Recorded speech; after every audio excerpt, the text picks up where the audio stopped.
Okay, so obviously here I am in the audience. I want to ask our audience a question. Is there anyone in the audience, raise your hand, anyone who has been affected by emigration, by friends or family, raise your hand. Anyone with a bit of emigration going around the place? We're looking at about 50, maybe 60%, would you say? Alistair, are you sticking your hand up too? Yeah, not quite off this country, but you might as well be at this stage. It's an enormous issue that affects families all over the country, as you know. And for some people, let's face it, this idea of leaving the country it's about pursuing a dream. It's about the pursuit of happiness somewhere else. And they're delighted to go. But then for others, it's all about sadness. It's devastating. It's tearing a family apart. It's not easy at all. For the first time since the 1960s, the Canadian Minister for Immigration has come to this country, specifically to recruit Irish workers. His name is Minister Jason Kenney, and he's here tonight. You're very welcome, Minister. Thanks for your time tonight. And I have some people in the audience I'd like to introduce you to as well, like Colin. Where's Colin? Colin, tell us about your day today, kind of the end of an era for you today. Yeah, I finished up in work today. I've been working on temporary contracts now for about 2 years. And doing what? Bits and pieces, admin, data analysis. Okay, and how old are you, Colin? I'm 31. Okay, what's the plan? I'm flying to Vancouver on Wednesday, and I'm hoping to find a job, I suppose. Okay, and are you flying out with anyone, or are you on your own? Or? I have a friend coming with me in about 3 or 4 days after me. Okay. And I know 2 people there, but that's about it. Why Canada? I've heard that there's jobs there. That's where the opportunity is, you know. Yeah. Have you done some homework? Have you looked into it? I have a bit, yeah. And what are you thinking? What are your expectations? I want to find a job, a permanent job, where I can actually put the skills that I have into use. You know, I have a degree in marketing. I haven't been able to find a job here in that area, so hopefully I'll find something.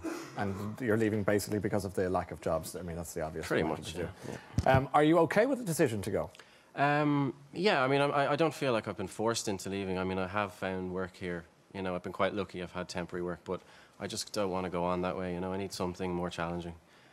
But I am excited at the same time. You know, it's a big challenge, it's a big adventure, I suppose, in the same kind of way. So you see it as that way, yeah. And you're not too worried about, upset about leaving family and friends, that kind of thing? Of course, like, I'm going to miss my friends and family, of course I will. But, you know, it's part of life, I suppose. But you see it more as an adventure than anything else? Yeah. Dara, you're here tonight as well. Dara, where are you from, Dara? Limerick, County Limerick. And what age are you? I'm 41. Okay, and what's your relationship with Canada as of today? Hoping to move over after Christmas. At the end of January, my wife, Pamela, and I are going with our 2 children. Running my own business here for the last 10, 12 years. Yeah. Doing what, can I ask you? I'm an agricultural consultant. Okay. And basically, due to government cutbacks, there's very little work there now. All the schemes have been done away with. So we have a small farm we've developed, but it's just not going to pay the bills. So we've said to the children, listen, we want to go for a few years anyway and try, you know, get on. You see about developing life in Canada and working in Canada. How old are the kids? Aaron is 6 and Grace is 2. Okay. How are you feeling about the decision to leave? It's difficult, but we see it as being positive as well, you know. Well, let's talk about the 2 things. What's the difficult part? Obviously, leaving home, we're selling off livestock off the farm. It's a lovely lifestyle we have. I loved working for myself. I loved working with farmers in the community the whole time. And, you know, having a good lifestyle, really. And that's going to totally change. We could be living in the city now and, you know, working 9 to 5, going through all the things I always ran away from, you know. I love the countryside, but just the work isn't there. And why has it come to this, do you think? Not lack of effort on my part, but it's just the economics. The government decided it's time to shut down all these schemes, despite them being 75% funded by the EU. They said, no, we want all these schemes are all been gone, can't afford them anymore. They proved they were making money, but that didn't matter. They all had to be cut. So you're reluctantly leaving the country? Reluctantly. There's no social welfare for me. We're self-employed, you know, so we've got to go. Why Canada? I started researching, looking at Dubai, looking at Australia and New Zealand, and I went to the Expo, Jobs Expo last March. Yeah. And the more I looked at Canada, the more I liked Canada, and Pamela's family in Edmonton. So we said, yeah, why not give it a go? Do you intend to come home then, or do you see that's it now? Are you kind of turning the key and heading away forever? We're selling nothing. We're going to try and rent out the farm, rent out the house. So what's the plan? Do you have a kind of a go for 5 years 5-year plan and see what situation. How are you feeling about it? Sad. You know, we're leaving our family. We're leaving 2 grannies at home. You know, it's hard, but we have to go. You know, unfortunately. They understand that. They don't want us to go. But no, we have to go. You know, there's nothing here for us. We don't see any future for us or our children. Hopefully there may be in the future and we'll come back. if there is. Yeah. But at the moment, there isn't. You don't want to go at all, do you? But we have to. You know, there's just no quality of life here for us. When are you going? Hopefully the new year. That's the plan. Okay. Have you made your peace with this decision? Yeah. You yeah. have? Yes. It was hard to make, I presume. Yeah. But I have, you know, Okay. Dara has. Hey, good luck to you. Thank you. Okay. Let's talk to the Minister. That's desperately sad, I think. But anyway, Minister, this is a taste of what's happening in this country at the moment. And, you know, you've got a tale of two departures there. You've got, on the one hand, a young man on his own heading off to see what the future holds. And then you've got a couple who are being torn from the land that they love. What is Canada offering them? Opportunity, prosperity. This is what we're hearing here, the story of emigration from Ireland to Canada. It's longer than the story of emigration from Ireland to the United States. There's over 4 million Canadians of Irish descent. And you know, the last wave was during the Troubles. The number of immigrants from Ireland has really gone down since then, but it's really picking up. Because we have the strongest economy in the G8, last month we created 55,000 jobs out of a country of 30 million people. And there's a lot of opportunity, particularly in certain parts of the country further to the west, for example. And this is what is this why you've come to Ireland? It is. Actually, one of our biggest economic problems in Canada is a labour shortage. It's a skill shortage. There are over 50 Canadian companies here for the Working Abroad Expo that's here in Dublin this weekend. And they're looking to fill, I understand, over 3,000 positions. Just from my city alone of Calgary, Alberta, 10 companies looking to fill 2,000 positions. What sort of positions are we talking about? Across the whole skill spectrum. I mean, the positions on offer here, a lot of them are in construction trades and engineering, things of that nature, but right across the spectrum, service jobs, information technology. Believe it or not, the video game production industry in Canada has a key shortage of young people, software developers, just about anything it's available. Why Ireland? Why Irish people?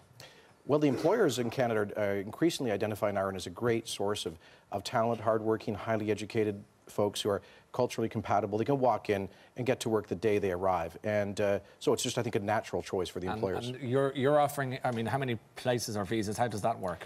So we have a working holiday program that's been admitting about 5,000 Irish per year. We're going to double that by 2014. We'll be admitting about 10,000 young Irish, but between the ages of 18 and 35. And we're also allowing them to stay for 2 years under a work permit. If they get a decent job, a skilled job for at least 1 year, they'll then have an option to stay permanently with permanent residency. Okay, so that permanency is an option if they work Very much so. to earn it. What sort of interest are you getting? Huge. I think that in March we had some employers over here looking to fill about 700 jobs, mainly in one of our western provinces, Saskatchewan. They oversubscribed. And so there's huge interest, and we're happy to see that. I mean, we all know the story of immigration can be bittersweet, but you know, this is not an irreversible decision. People can come over, make some decent money, perhaps help their families back home, and then come back when times are better here, or choose eventually to stay if they think there's a long-term opportunity. I want to talk to a couple more people because I just think these stories are just so illustrative of where we are. Is Carrie Ann there? Carrie Ann?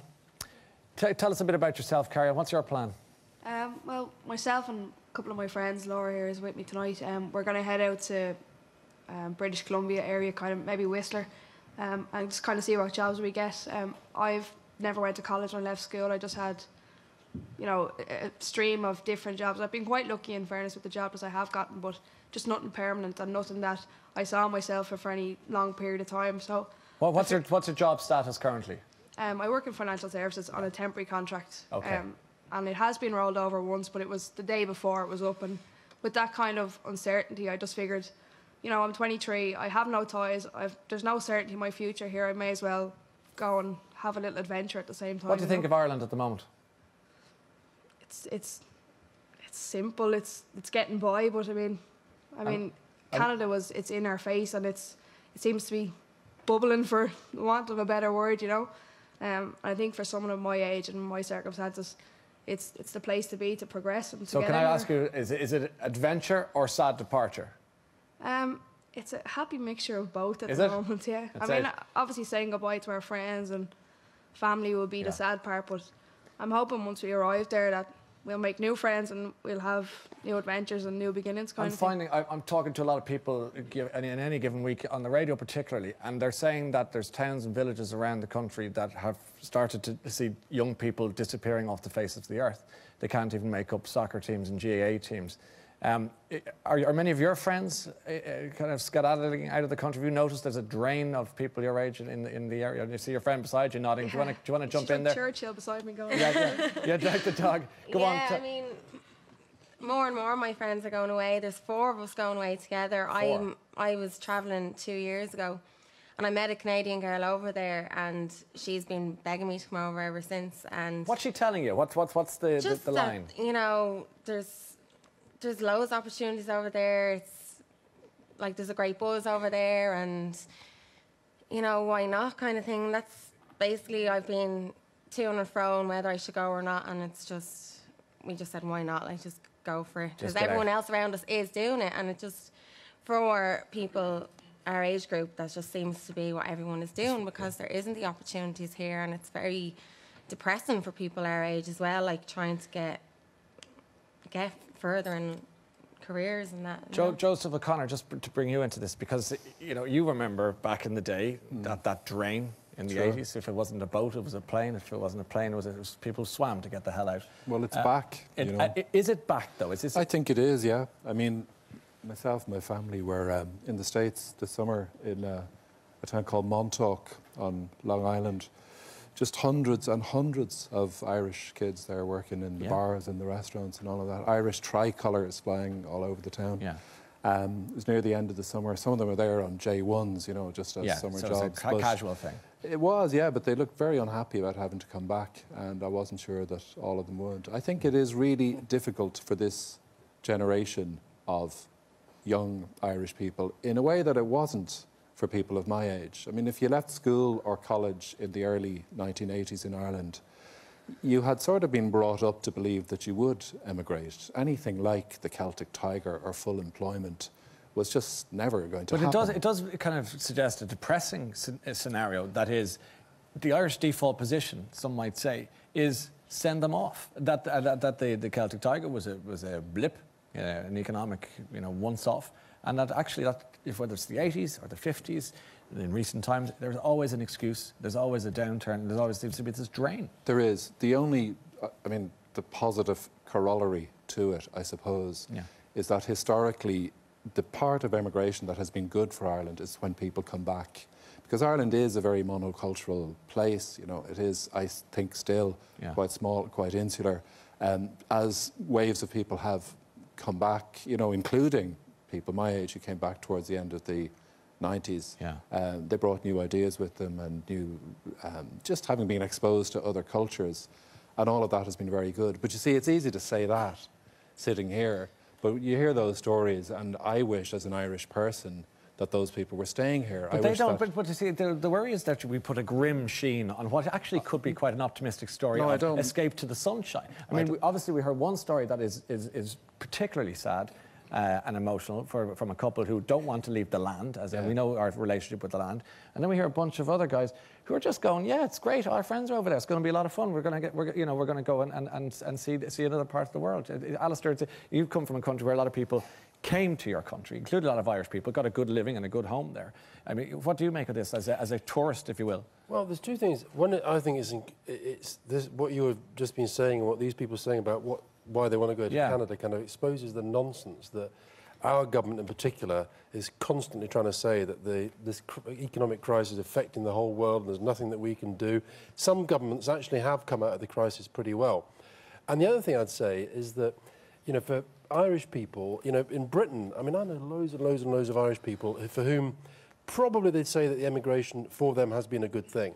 But I mean, I can see the lady there and you say you've made peace with it, but I can see what you're going through, and I think it must be horrific. I've travelled the world, but I couldn't imagine living anywhere but, where I live. Your home. And I think, but I do think it's great that you're here and you're so kind of positive about going out. And whereas you come to Britain and everybody's saying, stay away. And actually, I think we should, because part of this is about globalisation. I mean, I think younger people sort of saying, not thinking that much about maybe going and starting a new life in Canada. I think that's because we're part of a much more globalised world now, where it's easier to make those decisions, I think, if you're in your 20s or 30s, than maybe if you're but also people have been talking about the geographical benefits of going to Canada, not Australia, that the fact that you're not dealing with that time zones now, 24-hour flight versus 7. I mean, that must be a factor. It's a big advantage. People. I think a lot of young Irish have gone to Australia on their working holiday program, and the weather's great, they've got beaches, but if you need to get back, if mum or dad gets sick, it's on the other side of the world. You're 7 hours from Toronto, our biggest city, on a flight. We've got an incredibly vital economy, and it's a fun and amazing country, culturally and geographically so diverse. You could go and spend 6 months on a ski hill, working alongside Aussies and Kiwis, and then go to Montreal and learn French. I'm struck looking at you and listening to you speaking, Minister, and I mean this with great respect, that here you are selling your country to get people to come into your country. And our Taoiseach, our Prime Minister, is running around the world trying his heart out to get people to come to us to spend their money. It's an extraordinary thing. We're exchanging ministers for two utterly different reasons. And I don't know what the results will be, but it's just an observation that strikes me. You know, it's a globalised world, and I don't think we should take a protectionist attitude, any country, towards keeping people as sort of prisoners in a particular country. Yeah. People can move around and enrich themselves in terms of experiences and opportunity and come back home. I mean, I'm an Irish descendant. My brother came back to start a company in Ireland during the Celtic Tiger period, and I do hope many of these still folks... here?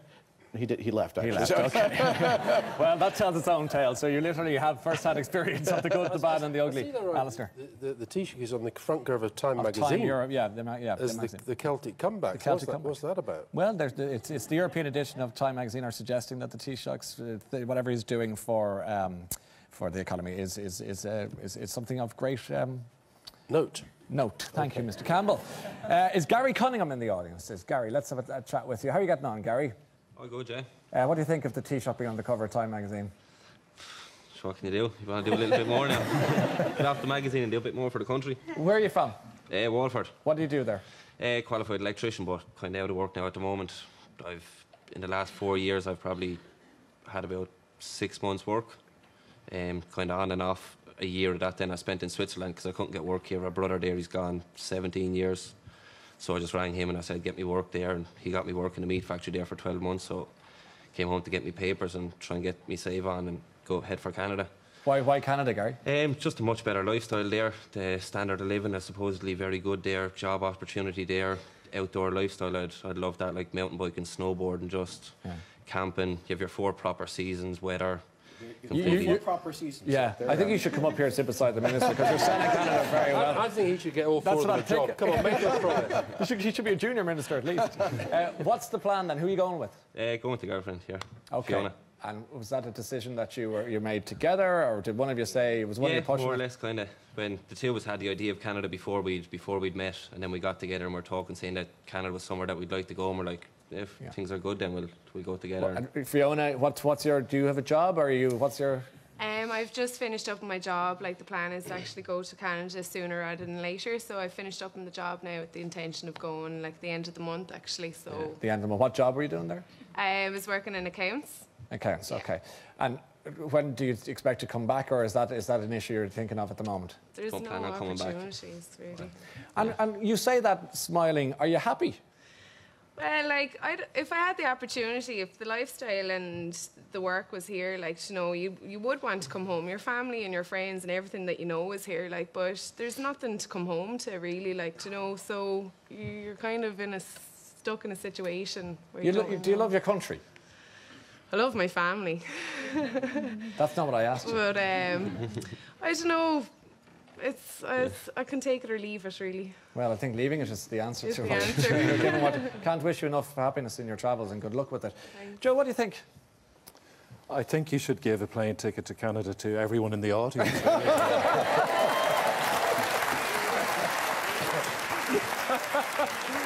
Oh dear.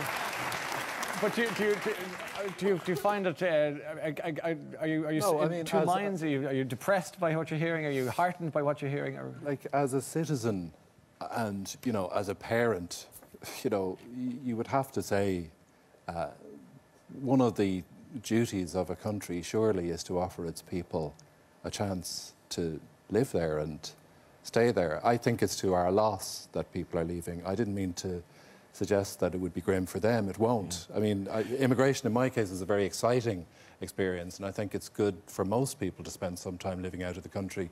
But it is a loss to us. Well, there is a whole raft, and I don't mean to get too emotional with you sitting there, Minister, but there is a raft of people watching tonight whose daughters and sons have gone off for an adventure, but may never come back. And there's a whole generation of parents who are crying into their cornflakes going, I'm sure it's an adventure for them, but they're bereft. Yes, they are. And could you imagine your kids? Well, I mean, my kids, I suppose, like I've lived out of the country over the last few years since becoming a parent. You know, they've gone to school in other countries. Their mum is a Londoner. You know, all of that is fine. But I think it's bad for us as a society. I mean, that said, you know, we were talking about the 1980s earlier. Yeah. In 1985 or 6, when I went to live in England, a return plane ticket to London cost about £250. Well, that's the other thing. That's the global thing that Alison's talking about. So there is that. There is Skype. Right. You know, Canada is actually a very Irish country, a country with a very interesting cultural background, as the Minister was saying. Links between Ireland and Britain have never been stronger. You know, it was difficult sometimes being an Irish person in London in the 1980s when the Provost campaign was still going on. But there's all of that closeness that there is now. There's probably a lot of heartbreak around the place because they're not sitting there for the Sunday roast. It's interesting in Britain at the moment how many of the Poles appear to be going back. Yeah. Because they're now feeling that they're being pushed out by, you know, the job situation in Britain. So, you know, I'm actually meeting with the Polish community here and in Britain. We're going to take them as well. Come west as well, yes. I'll tell you, that's a big plane you're going home on, I can tell you. Listen, we have to leave it there, but thanks for your contributions tonight. Good luck. You're in the RDS, obviously, with the rest of the with the Canadian employers and the Expo this weekend, yes. Okay, good luck with that. Alistair Campbell, great to see you again, and Joseph Connor, always a pleasure. Minister, thank you so much. And to our friends in the audience, thank you very much indeed. Okay, thanks.